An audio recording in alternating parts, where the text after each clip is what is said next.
আসসালামু আলাইকুম। Hello everyone, welcome back to my channel. আমি নাতাশা, আশা করি সবাই ভালো আছেন। আবার হাজির হলাম আপনাদের সামনে নতুন আরেকটি রেসিপি নিয়ে। আজকের পর্বে তৈরি করে দেখাবো গুঁড়া দুধের পারফেক্ট রসগোল্লা মিষ্টি। চলুন তাহলে দেখে নিই এই রসগোল্লা মিষ্টি তৈরি করার জন্য কী কী উপকরণ লাগছে, এক পুরো প্রস্তুত প্রণালী শুরু থেকে শেষ পর্যন্ত। এখানে আমি নিয়েছি ফ্রেশ ব্র্যান্ডের ফুল ক্রিম পাউডার মিল্ক। আজকের এই মিষ্টিটা আমি গুঁড়া দুধ দিয়ে তৈরি করব। আমি যে প্যাকটা নিয়েছি সেটা 400 গ্রাম পরিমাণ। সেই প্যাক থেকে আমি নিয়েছি হাফ কাপ পরিমাণ ফুল ক্রিম পাউডার মিল্ক, সাথে নিয়েছি আরও 1/3 কাপ পরিমাণ full cream powder milk. Total এখানে আমি 200 গ্রাম পরিমাণ ফুল ক্রিম পাউডার মিল্ক নিয়েছি। 1 লিটার দুধ তৈরি করার জন্য 200 গ্রাম পরিমাণ ফুল ক্রিম পাউডার মিল্ক নিতে হবে। আমি আবারও বলছি, ফুল ক্রিম পাউডার মিল্ক নিতে হবে মিষ্টিটাকে তৈরি করার জন্য। নিয়েছি টক দই, হাফ কাপ পরিমাণ। দইটাকে আমি খুবই ভালোভাবে ফেটিয়ে নিয়েছি। লক্ষ্য করুন এর মধ্যে দইয়ের কোনো দলা নেই, এভাবে ভালোভাবে ফেটিয়ে নিতে হবে। নিয়েছি 1 লিটার পরিমাণ পানি, নর্মাল টেম্পারেচারে থাকা। এর মধ্যে অর্ধেক পরিমাণ গুঁড়া দুধ দিয়ে এরকম চামচের সাহায্যে মিশিয়ে নিতে হবে।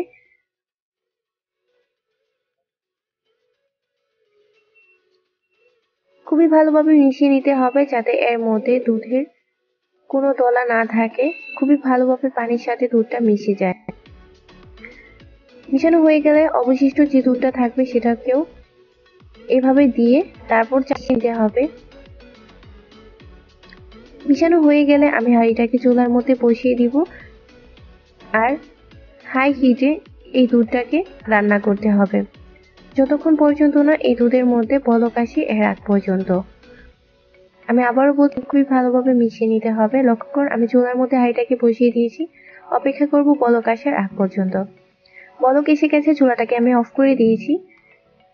এখন সেই ফেটানো দইটাকে দুধের মধ্যে দিয়ে দিতে হবে। এই কাজটা খুবই তাড়াতাড়ি করতে হবে আর চামচ দিয়ে অনবরত নাড়তে হবে। অবশিষ্ট যে দইটা সেটাকে আমি দিয়ে দিচ্ছি। তারপর অনবরত নাড়তে হবে। নাড়তে নাড়তে একটা পর্যায়ে লক্ষ্য করুন ছানাটাও আলাদা হয়ে গেছে আর পানিটাও আলাদা হয়ে গেছে, আর ছানার যে পানিটা সেটাও সবুজ হয়ে গেছে। একটি মিক্সিং বোল নিয়েছি, এর উপর নিয়ে নিয়েছি একটি ছাঁকনি। তারপরে আমি একটি সুতি কাপড় নিয়েছি। এই কাপড়ের উপর আমি ছানাটাকে পানি থেকে আলাদা করে নিব। আর অবশ্যই ট্রাই করবেন সুতি কাপড় নেওয়ার জন্য, কিংবা চাইলে আপনার চিজ ক্লথও নিতে পারেন। এইভাবে পানি থেকে ছানাটাকে আলাদা করে নিতে হবে। গুঁড়া দুধ দিয়ে যদি পারফেক্ট মিষ্টি তৈরি করতে চান তাহলে এইভাবে ছানাটাকে কেটে নেবেন, আপনার মিষ্টিটা একদম পারফেক্ট হবে।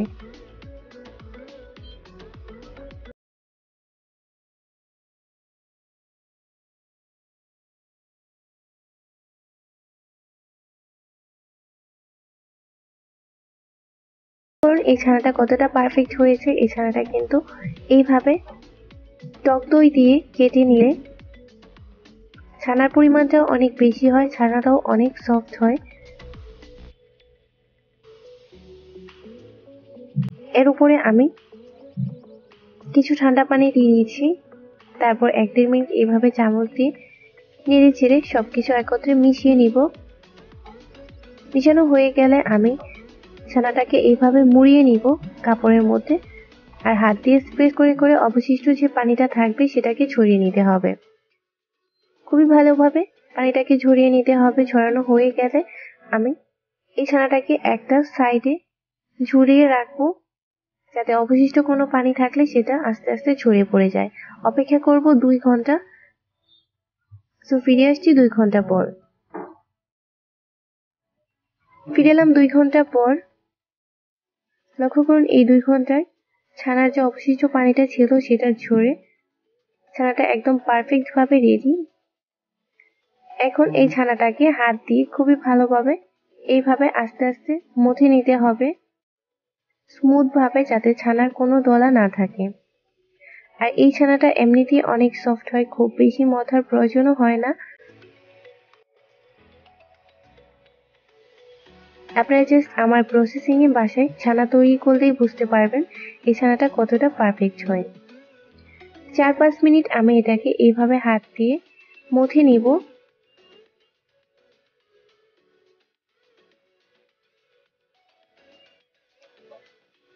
এখন লক্ষ্য করুন আমি হাত দিয়ে এরকম ভাবে ডলা দেওয়ার পর যখন এটাকে আমি এইভাবে বেক করব, এটা একত্রে এইভাবে চলে আসছে। দ্যাট মিন্স মিষ্টি তৈরির জন্য ছানাটা পারফেক্ট ভাবে মথা হয়ে গেছে।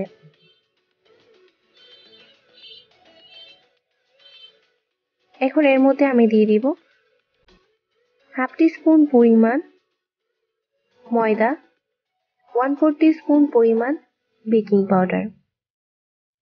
ময়দার পরিমাণটা বেশি দিবেন না, আমি যে পরিমাণে নিয়েছি যে উপকরণ আপনাদের সেই উপকরণগুলো সেই অনুপাতেই নিতে হবে। এর থেকে বেশি নিলে কিন্তু মিষ্টিটা ভালো হবে না। আপনারা ময়দার পরিমাণটা যদি বেশি নেন তাহলে মিষ্টিটা শক্ত হয়ে যাবে, আর বেকিং পাউডারের পরিমাণটা বেশি নিলে মিষ্টিটা কুক করার সময় ফেটে যাবে।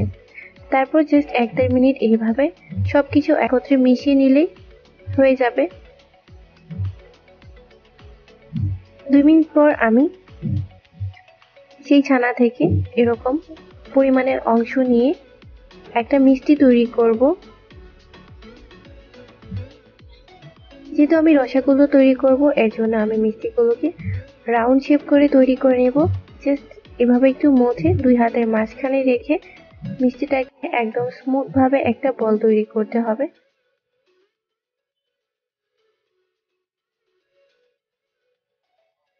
লক্ষ্য করুন এইভাবে স্মুথ ভাবে বলের শেপ করে করে মিষ্টিগুলোকে তৈরি করে নিতে হবে।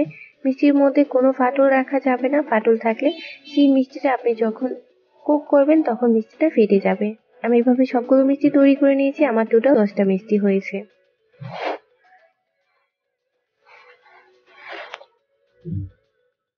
শিরা তৈরি করার জন্য এখানে আমি একটি হাঁড়ির মধ্যে নিয়ে নিয়েছি 2 কাপ পরিমাণ চিনি। 2 কাপ চিনির জন্য আমি নিব সেম কাপ দিয়ে মেপে 4 কাপ পরিমাণ পানি। পানিটা আমি নিয়ে নিয়েছি, এর মধ্যে দিয়ে দিয়েছি 4-5টা এলাচ। তারপর আমি হাঁড়িটাকে চুলার মধ্যে বসিয়ে দিব। হাই হিটে অপেক্ষা করব বলক আসার আগ পর্যন্ত। লক্ষ্য করুন বলক এসে গেছে, এর মধ্যে একটা একটা করে মিষ্টি দিয়ে দিতে হবে।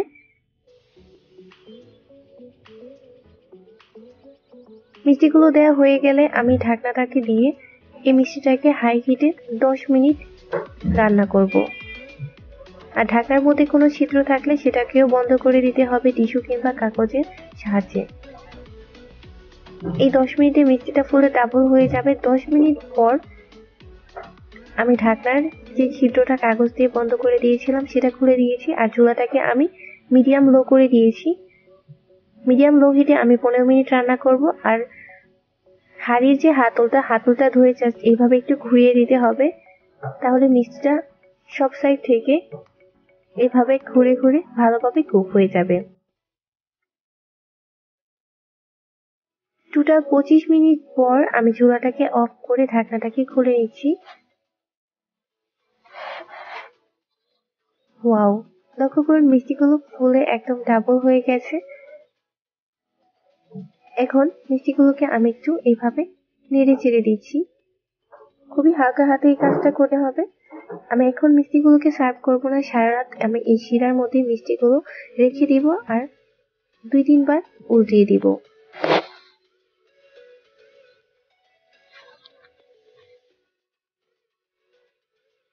সারা রাত মিষ্টিগুলোকে শিরা রাখার পর ফিরে এলাম প্রায় 8 ঘন্টা পর। লক্ষ্য করুন সারা রাতে শিরাটা মিষ্টির মধ্যে ঢুকে মিষ্টিগুলো রসে টইটুম্বুর হয়ে আছে। মিষ্টিটা কতটা পারফেক্ট হয়েছে আমি আপনাদের একদম কাছে থেকে দেখিয়ে দিচ্ছি। আই হোপ আমার আজকে এই রসগোল্লা মিষ্টির রেসিপিটি আপনাদের ভালো লেগেছে। আর ভালো লেগে থাকলে বাসায় অবশ্যই ট্রাই করবেন। এই মিষ্টিটা খেতে অসম্ভব টেস্টি। আমি একটা মিষ্টি কেটে দেখাচ্ছি, আপনারা লক্ষ্য করুন এর ভিতরের লোকটা কতটা ইয়ামি হয়েছে। এই যে লক্ষ্য করুন। আপনারা যদি আমার রেসিপিটা ফুল ফলো করে বাসায় ট্রাই করেন, আপনার মিষ্টিটাও এরকম পারফেক্ট হবে, সবাই লাইক করবে। আজকের মতো এখানে বিদায় নিচ্ছি, ফিরে আসছি নেক্সট ভিডিওতে নতুন কোনো রেসিপি নিয়ে। এই পর্যন্ত আমার সাথেই থাকুন। আল্লাহ হাফিজ।